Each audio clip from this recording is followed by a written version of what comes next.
Hi. Sorry if I seem out of it right now, but there's been a bit of a zombie outbreak, and I kinda just trapped myself upstairs, so I'm sort of screwed at the moment right now. This reminds me of a movie I recently saw. No. I will only review that movie if I survive this.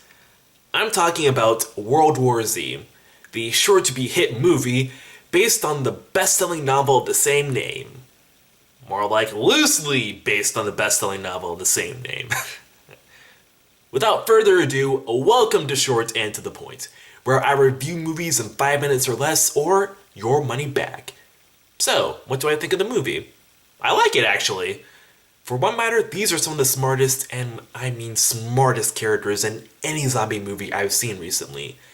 They take very smart precautions to ensure that they don't get bitten by the zombies, and they go out of their way to make sure that no action sequences occur.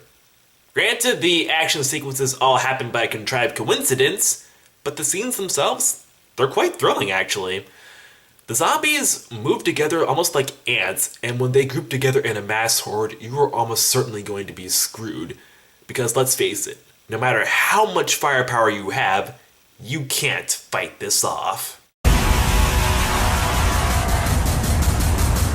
That is awesome. I really liked how this movie took advantage of having running zombies and cranked it up. These zombies don't just run, they sprint in this movie, and in my opinion, that makes them all the more intimidating. They're like a virus that you just can't fight off because it's too many of them at once.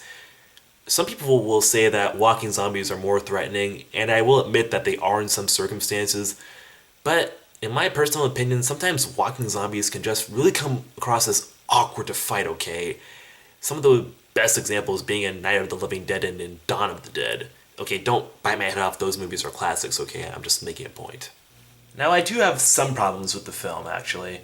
One, I really don't like the noise the zombies make whenever they're around. It sounds like they're, I don't know, zombies with asthma or something like that. Then there is the ending.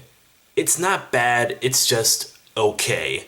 And this is coming off a pretty good climax, so the follow up, in my opinion, was a tad disappointing.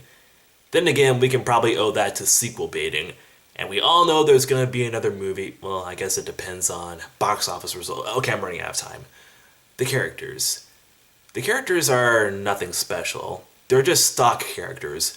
Likeable stock characters, but stock characters nonetheless.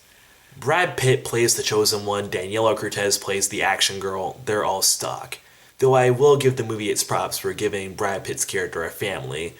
That way, he's not just your typical macho man action hero with nothing left to lose who just goes plowing through his enemies with no emotional attachments to keep him grounded.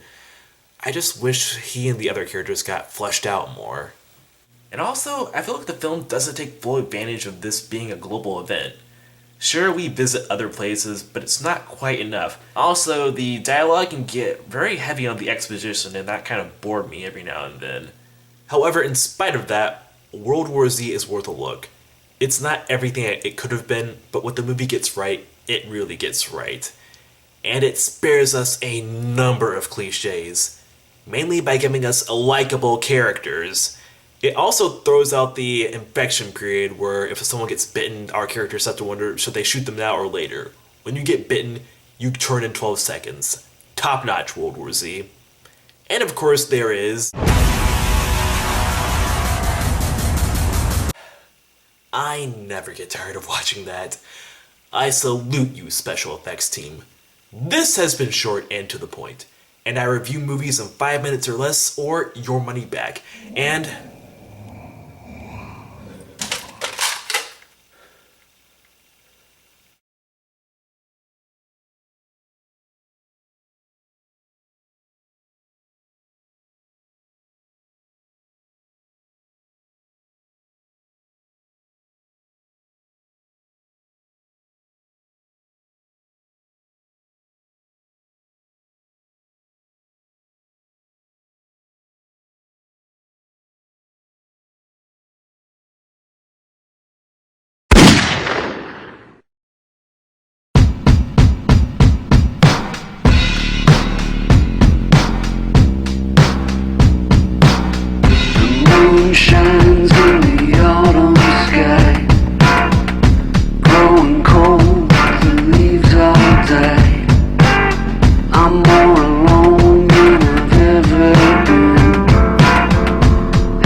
sweet.